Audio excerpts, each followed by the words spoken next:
Kristen and Kurt are here today with their family to declare publicly their love for one another to be joined in marriage. This is much more than a social and civil occasion because it is the declaration of their hearts, built upon experience and enriched by their love.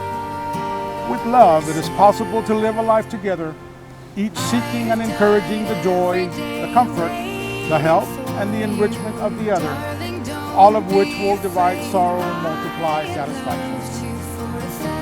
Real love in marriage is something beyond the warmth and the excitement and romance of being deeply in love.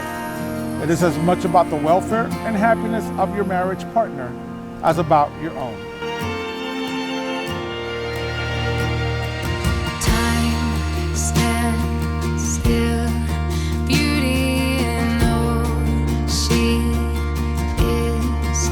I will be brave, I will not let anything take away what's standing in front of me. Every breath, every hour has come to this. One step closer.